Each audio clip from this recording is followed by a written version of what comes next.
Arindrajit Dube, Associate Professor of Economics.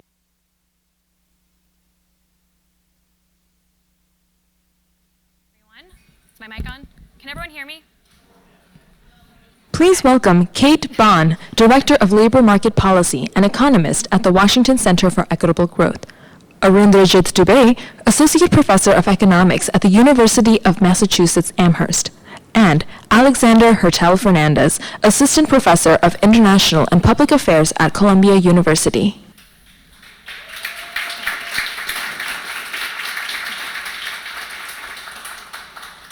Hi everyone, thanks for joining us this afternoon. I am super excited about this panel. We'll be talking about the rise of monopsony power in the labor market, which has been something I've been thinking about and talking about for about 10 years now, and finally there are lots of other people talking about it too, so that's always a good feeling. But just to sort of set the stage a little bit, monopsony is a framework in labor economics that was developed in 1933 by Joan Robinson in her book, The Economics of Imperfect Competition, where she described the ways in which individual employers can set wages at exploitative levels since they don't have to compete for workers with other employers. The most classic example would be a very concentrated labor market, like a geographically remote mining town where workers just don't have any other outside options. We also heard today from Mary Kay Henry. There are other examples like UPMC in Pittsburgh being a huge hospital system that ends up suppressing wages for a lot of healthcare workers because they just don't have other places to go work. But monopsony also, as Robinson initially described in 1933, is really any situation where workers have fewer outside options. It could be for reasons other than concentrated markets, and there's a variety of different causes that can cause monopsony. And likewise, there's a suite of policies that can make the labor market more dynamic and empower workers to share in the gains of economic growth. So this panel will dig deeper into what monopsony is and how this helps us understand solutions that can lead to broadly shared wage growth. And so to discuss this, we have Professor Aaron Dube and Professor Alex Hertel-Fernandez. Aaron Dube is a professor of economics at the University of Massachusetts Amherst. He's also a research fellow at the Institute for Labor Economics and the National Bureau of Economic Research. He was previously a visiting associate professor at MIT Department of Economics and at BU's Questrom School of Business. His research focuses on labor economics along with health economics, public finance, political economy. He's also a member of Equitable Growth Research Advisory Board. And Alex Hertel-Fernandez is an assistant professor of international and public affairs at Columbia University. His current research focuses on the politics of labor unions with a focus on public sector labor movement and worker preferences for new models of labor organization. And his latest book was State Capture, How Conservative Activists, Big Businesses, and Wealthy Donors Reshaped the American States and the Nation, which was just published this past summer. So to start off, let's dig a little bit more into what monopsony actually is. So for Aaron, what are the different factors behind monopsony? How do we measure it? And then for sort of not regular people, everyone's a regular person, for people to think about what that actually means sort of in terms of their own wallets and dollars and cents. Yeah, so again, thanks for having me here. It's great to participate in this conversation. Like you, I was also pleased over the last few years, especially to see the blossoming of interest and research on this topic, on the question of employer-side market power. And that's really what monopsony is. It sounds like a fancy word, but really it just means employers have some degree of choice in whether to pay a higher wage or a lower wage, that the wage setting for a type of work is not just set by impersonal market forces alone, that wage policies that employers pursue actually play an important role in determining who gets paid what. And so at a basic level, it means employers have some degree of wage setting power. I could pay a bit of a higher wage and have easier time recruiting and retaining workers, or I could pay a lower wage and have a harder time and have higher turnover and more vacancies. When you face this trade-off, employers will generally pay a wage that will not be quite as high as would be the case under a fully competitive scenario. So that's kind of the basic of what this market power means. The question is, why is there this market power? So, Kate, you mentioned concentration. So I think the oldest form of example is simply that maybe there's only a couple of employers who actually hire people for the kind of work that I do, so there's just not that many options. And the classic example is the company town, right? But the evidence in the last few years suggests that it's not just company town, that concentration actually does seem to depress wages in a variety of contexts, more so than maybe people had realized. New work coming out shows, with very careful research, when firms merge and that leads to a reduction, or rather an increase in concentration in the local labor market, that is associated with wage reductions for both directly hired workers but also other workers in that labor market. And so concentration is an important aspect of monopsony power. However, it's not the only one, and I would say it's probably not even the most important source of monopsony power in modern US labor market. Another basic reason why employers have some degree of wage setting power is because it's costly for workers to pick up and move. It's costly to search, it's to spend time, find out information, and there's also a lot of sort of affective and emotional aspect of just quitting a job and taking a new one. All of those, basically in sort of econ speak, would be considered search frictions. That again gives employers a degree of market power. And finally, people may value the same job somewhat differently. So jobs are differentiated. Maybe I like my commute a little more, or a little not as, I don't think it's as bad as you do. Maybe you like our coworkers better than I do. That makes the job somewhat not exactly the same value to different people. That differentiation is yet another reason why employers have some degree of market power. So all of that together then means that when it comes to the labor market, employers have some degree of wage setting power. How large is it?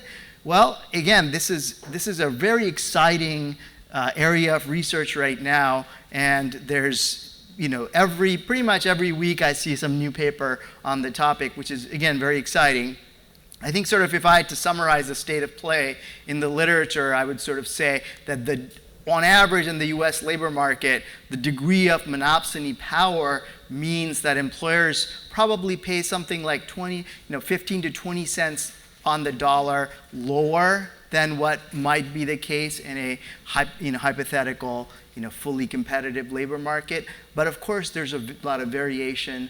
And again, this is something that I think we'll see more work on. Yeah, it's great to see all the work coming out.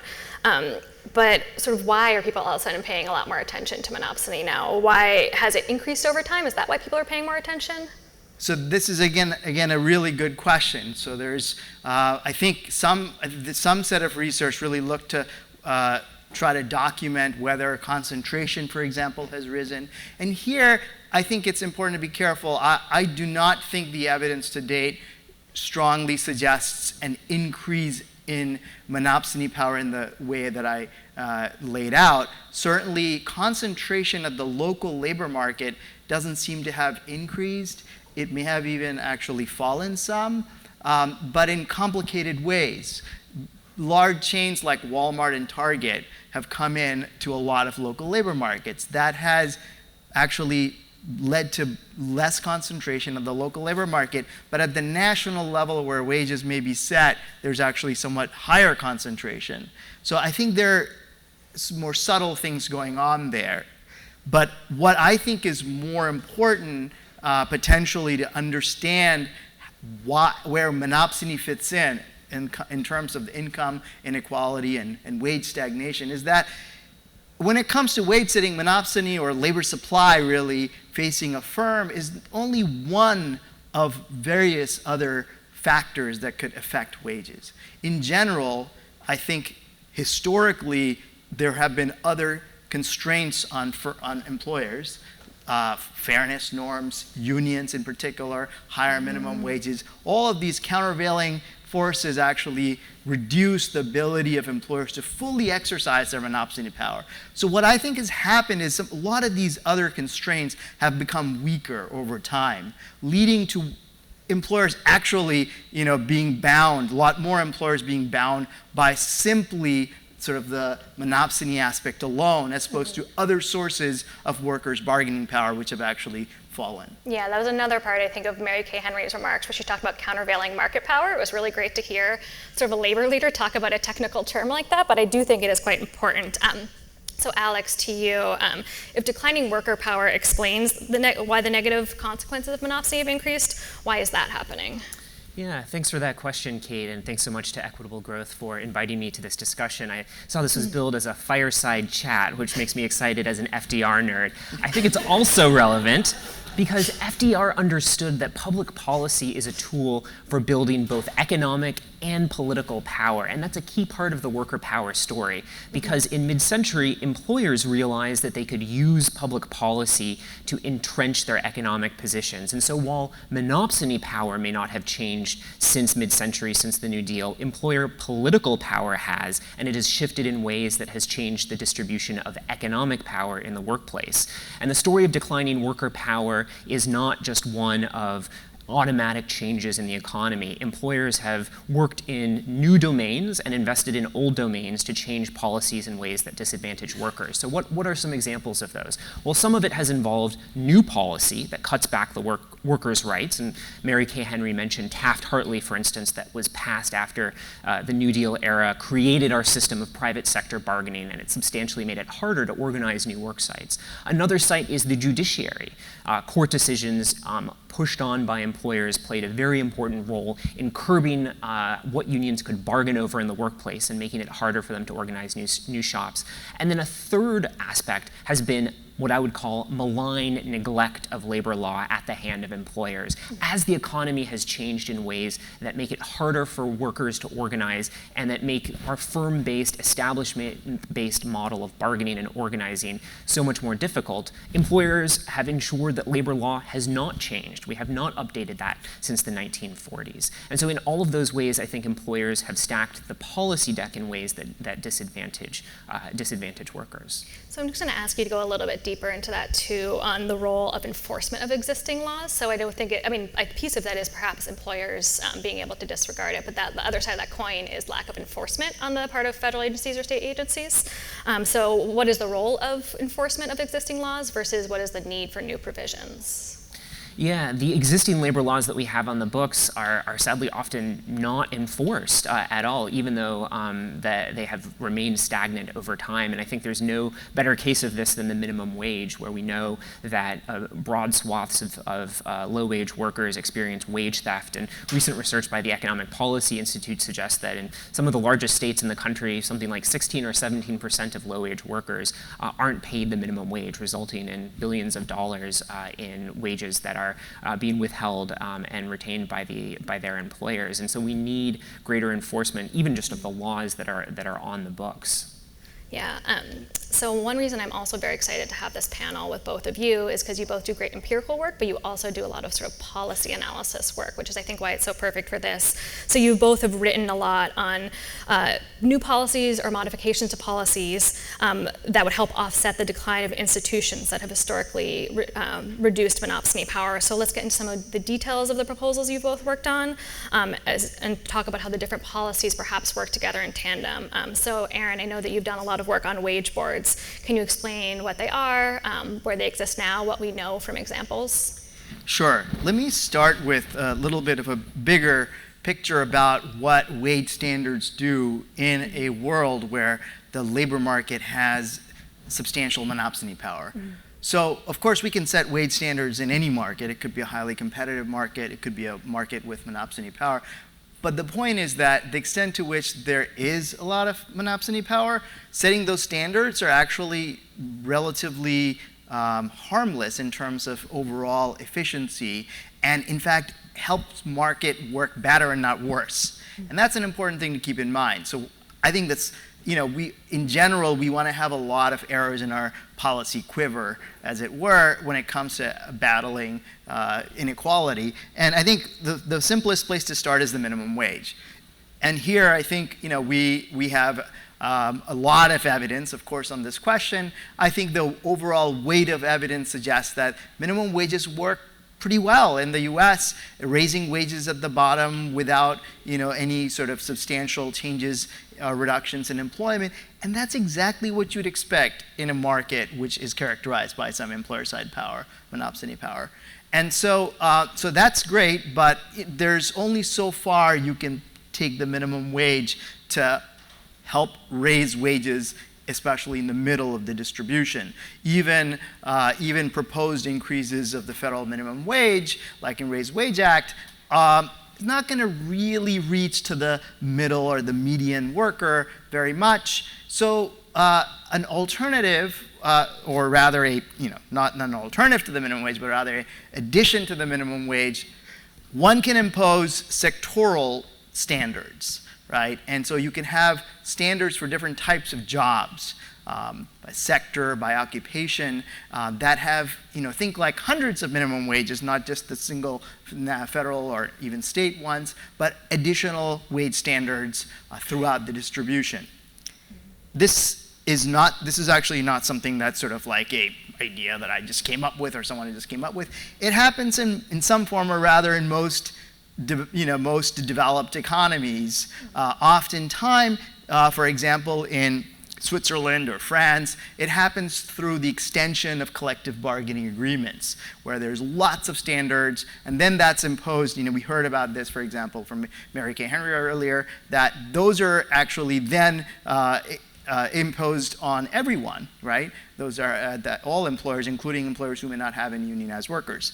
So that's one way of setting standard. Another way of setting such standards comes from Australia, where it's done more statutorily, where actually more judicially. There's sort of a board that actually sets these standards by different occupation and industry, and I think that's a very appealing model to consider in the U.S.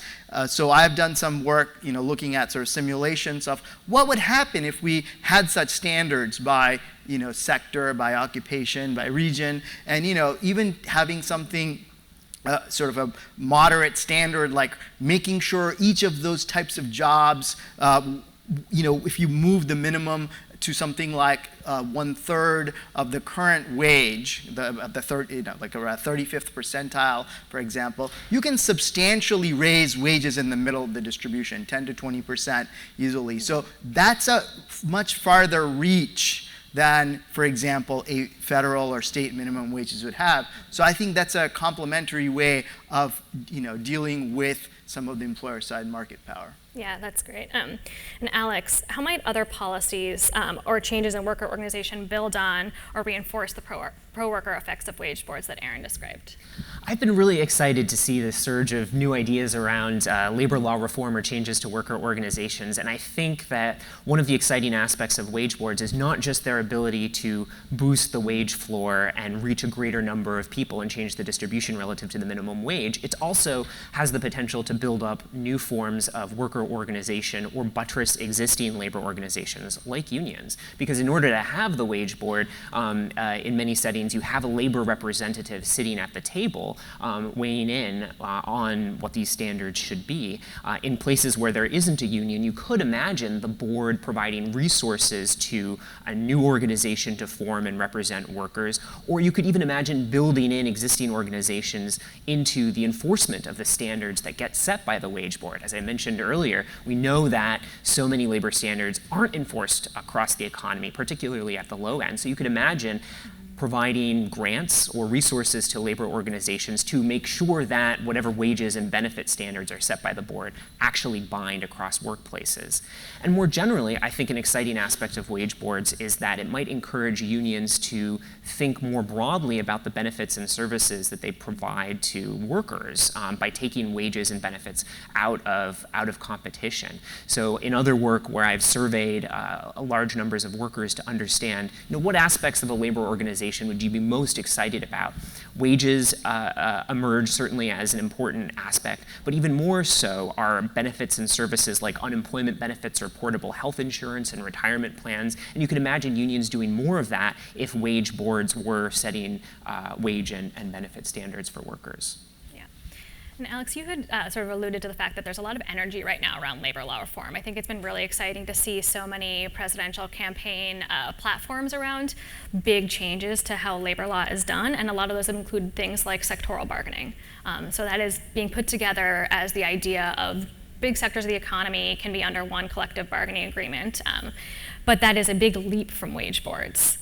So how do you get to the point where we have the union density that could sustain something like a sectoral bargaining or support sectoral bargaining? So Aaron, I know you've written on this a little bit. How do we move from one model to the other? Yeah, so I think at the broadest level, if we're really serious about raising wages in the middle, you need some type of sectoral standards.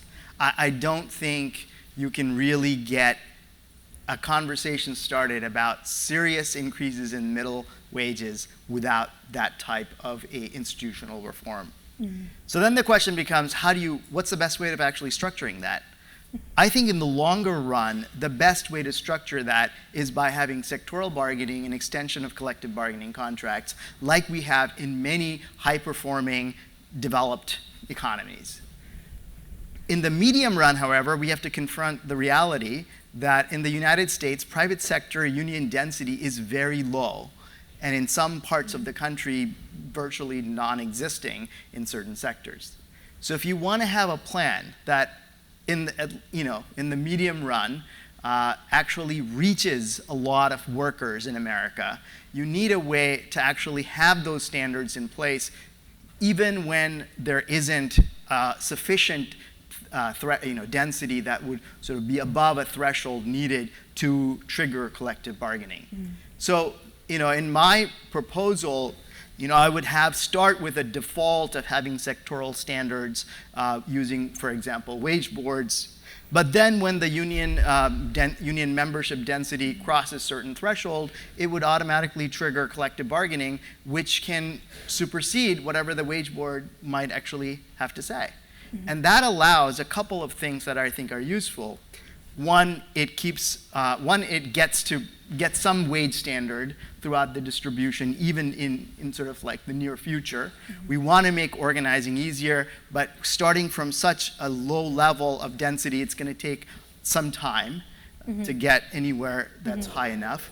At the same time, it also leaves a very important role for unions and additional organizing to play to build standards. Because in the longer run, without having a strong enough labor movement, really, I think all of these other policy reforms are unlikely to be sustainable. Yeah, I just want to give the audience a quick reminder to submit questions on Slido. We'll head to questions from the audience in just a minute, but before we do that, what you said I think fits really nicely with Alex's research on sort of the political dimensions that might pave the way for workers to support these sort of broad-based policies. Can you elaborate on your research? Yeah, so I mentioned that I've been doing research on the public to understand how people think about unions and worker organizations and the sort of features of new organizations that they would be most enthusiastic about, most willing to join organizations, most willing to contribute financially to those organizations. And collective bargaining emerges as one of the most important things that workers want from new labor organizations or existing ones. But similarly important, as I mentioned, were benefits and services. So I think this is a big opportunity for labor organizations, both unions and other organizations, to attract new workers and new energy. The other thing that comes out of my research that I think is relevant for thinking about getting to more expansive labor organizing and more expansive labor law is the fact that most people don't have a personal connection to a union right now. And so that means how they think about unions is heavily conditioned by what they read in the newspaper, what they hear from politicians. And it's really only through firsthand contact with either unions or collective action like strikes that people really find out what unions are all about. And I'll give you one concrete example. I've been studying the teacher strikes that unfolded over 6 states last year. And one of the striking things, no pun intended, about those results was that it was the parents who were most exposed to the strikes. They had children in the schools, they were talking to the striking teachers, were most likely to change their opinion and become more favorable towards the strikes, and also more interested in labor action themselves. And so it really shows that in order to build interest in the labor movement, labor needs to get out there and engage in more grassroots collective action so that people know what the possibilities are from a revived labor movement. Great. And just one last question from me for Alex. I also think it's really important for us to make sure we're thinking about racial equity, gender equity, ethnic equity, since that still tends to be one of the most persistent indicators of what people's labor market outcomes are. And so how can we think about preferences for unions, people's access to unions, how unions serve different groups of people based on their race and ethnic background? So thinking about the preferences that workers have for union representation, labor representation, in survey after survey, it's clear that minority workers, in particular African Americans, have a large unmet demand for labor representation. So to give you one concrete example, in surveys that ask non-union members, would you vote to join a union, non-white workers are about 50% more likely than white workers to want union representation, and African Americans are about 70% more likely to say they want a union compared to white workers. Similarly, you see non-white workers, and especially black workers, saying that they think unions could help their conditions on the job. And so when we think about this unmet demand for labor representation that Mary Kay Henry alluded to, that's disproportionately for people of color. Great. So a question from the audience, which I think also helps us think through how to move from what we have now to this dream world of sectoral bargaining with agreements covering every single person. What can states or local governments do to sort of start to push the needle forward on these big structural policies? Great question. The short answer is a lot. And in fact, a little known fact is that 5 states, including California, New York, New Jersey, Colorado, they have already in place laws that would allow to actually have wage boards. And California and New York especially have used it. For example, New York used sort of the wage board model to actually institute the fast food minimum wage. California used it in the mid-90s to raise the overall minimum wage when it was difficult to do legislatively. However, there's been very little to use it more expansively to try to reach a larger set of workers. This could happen now. This could, a state like California in particular could easily lead the way, constituting wage boards in major sectors, including in healthcare or fast food, and really start raising the wage in the bottom half of the distribution, especially towards the middle. And this is, look, states are the laboratories, as we say, and it's true. We want to try these things out, and states can really take a role in doing that. It's much harder on labor law because, except for groups of workers who are not covered by the National Labor Relations Act, it's hard for states to do anything about that under current legal structure. However, that's not true when it comes to something like the wage board. And this is why I think it's very exciting to consider state taking actions even while there's sort of difficult to do at the federal level. Yeah, and Alex, do you have anything to add? Yeah, I would second the wage board idea, and I'd also say that states and localities can take action to partner with labor organizations on training programs, on benefit provision or benefit navigation. I think there are a lot more possibilities for thinking about these sort of highly valued services and benefits that might attract people to worker groups. But just to echo what Aaron just said, it's very perverse that our national labor law only allows states to pass laws that hurt unions rather than building them up through right-to-work laws. I think let's take a step back and acknowledge how much that reflects the tilted political playing field in our country. And I'll just do one last question. And the question here is, monopsony power is perhaps especially present in rural areas, given few employers, or one could argue that there are fewer employers, or other sort of search frictions that people may face in rural areas. Have you, or are you familiar with any other research that has investigated this phenomenon specifically in rural areas? And is there a way of looking at forces of the economy that could unify rural and low-wage urban workers? Yeah, that's a great question. I think when it comes to concentration, it's definitely true that the highest concentration are more rural, thinner labor markets. And there's evidence that when, for example, the example I gave earlier with mergers, when the mergers actually increase concentration, that's a lot more likely to happen in thinner, more rural markets. Wages fall by around 2%, including for other workers even more so.